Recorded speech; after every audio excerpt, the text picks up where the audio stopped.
Hello, I'm Simon Whistler, you're watching TopTenzNet, and in the video today, we're looking at the top 10 manliest quotes.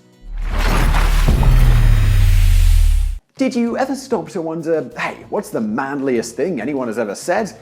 Well, you need wonder no more. The quotes in this list are the rare real-life equivalents of the one-liners we've all seen Arnie and Bruce Willis spout in action movies. A quote of this type might not always be the safest thing to say, or the most realistic, or even the wisest, but it is indeed the manliest. Let's get started.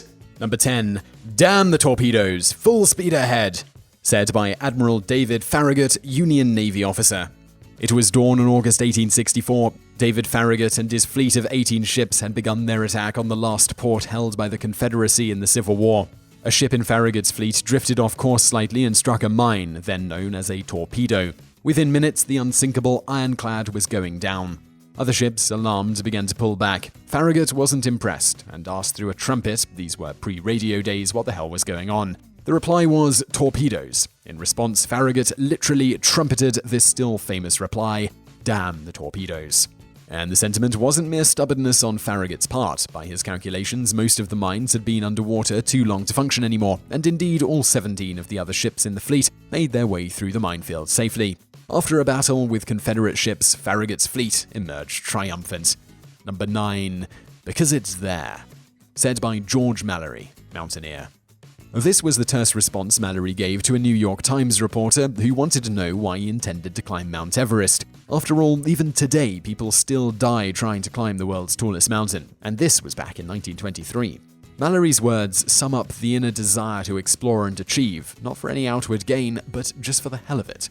Along with a companion, Mallory attempted to reach Everest's summit in 1924, but the two disappeared near their destination. Mallory's body was discovered in 1999, but to this day nobody knows for sure if the men reached Everest's summit before they died. If they did, they would have been the first. The next successful attempt would take another 29 years. Number 8. We shall have our fight in the shade. Said by Danekes the Spartan. Over 2,500 years later, the Battle of Thermopylae is still famous among admirers of manliness. The historian Herodotus recorded the details of this 3-day fight, in which an alliance of Greeks led by 300 Spartan warriors held off the invading armies of the Persian Empire. Herodotus describes Danekes as not only the bravest and most distinguished of the Spartans, but also as a master of badass wit. When informed by a local resident that the Medes, one of the armies sent by the Persians, were so numerous that their arrows were known to blot out the sun, the man replied, "Excellent tidings. If the Medes darken the sun, then we will fight in the shade." Number 7. We shall fight on the beaches. We shall fight on the landing grounds. We shall fight in the fields and in the streets. We shall fight in the hills. We shall never surrender. Said by Winston Churchill, British Prime Minister. In 1940, Nazis had reached the French shores closest to Britain, repelling the British troops that had fought there. An invasion of Britain appeared imminent, and Prime Minister Winston Churchill delivered a much-needed, rousing address to Parliament. The passage which concluded the speech was both badass and cleverly designed. According to linguists, Churchill deliberately filled his sentences with short, simple words derived from English's Anglo-Saxon roots. This not only made the speech sound more powerful, but it gave an inspiring, patriotic feel. Number 6.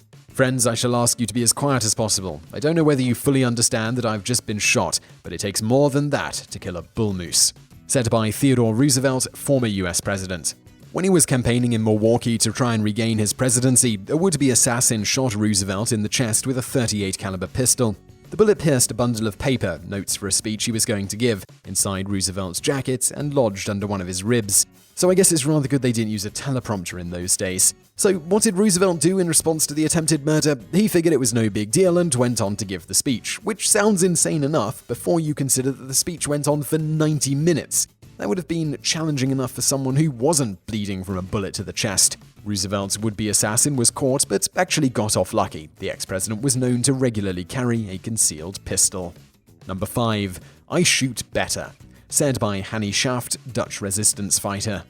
Hannie Schaft proves to all of us that manliness doesn't always need to be literal. Schaft was a member of the resistance group in Nazi-occupied Holland and had taken part in sabotage and assassinations. She was captured near the end of the war, then taken out to a remote area to be executed. The group escorting her included Martin Cooper, a Dutch SS officer who'd been involved in the arrest of Anne Frank. This all-round nice guy shot a 24-year-old Shaft, but only wounded her. Unafraid, Shaft taunted him for his poor aim, prompting Krupa to shoot her again. Hopefully, he went home and cried afterwards. Number 4. This is a good day to die. It's not known who this is said by, but it's attributed to Crazy Horse, a Lakota war leader. In a memoir of the Battle of Little Bighorn, in which an alliance of Lakota, Northern Cheyenne, and Arapaho fought against a force led by George Custer, a Lakota warrior mentioned somebody yelling this line as a battle cry. Since then, it's been largely assumed the speaker was Crazy Horse, the man commanding that part of the battle. What's most likely is that it was already a common Lakota saying. Still, its manliness has echoed through the generations, and the producers of Star Trek later made it a saying that the fictional alien warrior race, the Klingons, would often say. Number 3. I am just going outside, and maybe sometime. Said by Captain Lawrence Oates. Things didn't go well on the 1912 British expedition to the South Pole led by Robert Scott. 5 men, including Captain Oates, travelled over 1,000 miles in 79 days, only to discover that when they got there, they'd been beaten to the pole by a group of Norwegians. It got worse. Bad weather, scurvy, and frostbite started beating them down, killing 1 man and severely slowing down and injured Oates. Despite the fact that he disliked Scott immensely, Oates repeatedly asked his companions to leave him behind in order to save themselves. They refused. Finally, Oates then delivered these famous last words before stepping outside the tent into -40 Fahrenheit weather. The other men tried to dissuade him, but ultimately recognized that Oates was doing his duty as an English gentleman. Number 2. I have not yet begun to fight. Said by John Paul Jones, captain of the Bonhomme Richard. Sailors apparently are not good at making manly quotes. John Paul Jones, a naval officer in the Revolutionary War, took on the British HMS Serapis in 1779 while off the coast of England. His ship, the outgunned Bonhomme Richard, was hit by both enemy and friendly fire. At a low point, the Serapis captain called out, "Have you struck your colours?" meaning surrender. Jones replied, "I have not yet begun to fight." Maybe his men were energized by his badassery because the battle quickly turned in their favor. The Serapis surrendered and the crew of the Bonhomme boarded her, only for their own horribly damaged ship to sink, which may have left the Serapis captain feeling pretty silly. Number 1. Do what is right because it is right, and leave it alone.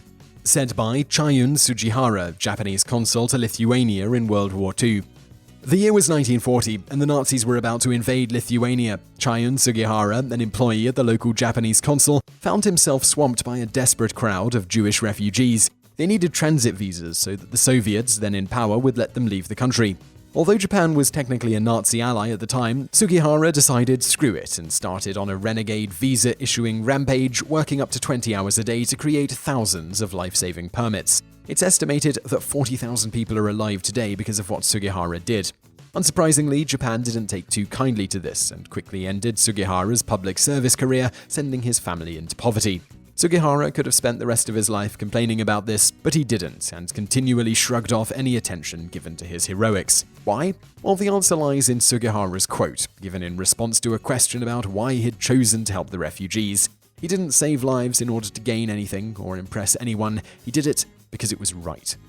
So I hope you found that video interesting. Other manly quotes that we've missed? That's what the comment section is for. Let us know. Also, please do like this video if you enjoyed it. It helps out. And don't forget to subscribe because we've got loads of other cool videos just like this. And over there on the right, a couple of other videos you'll probably enjoy if you enjoyed this one. There's the top 10 facts about American presidents, and below that, the top 10 most misunderstood lines in literary history. So be sure to check those out. Don't forget to like, don't forget to subscribe. And I know if you're on a mobile device, you can't click anything on the screen, so there will be links in the description below me, and thanks for watching.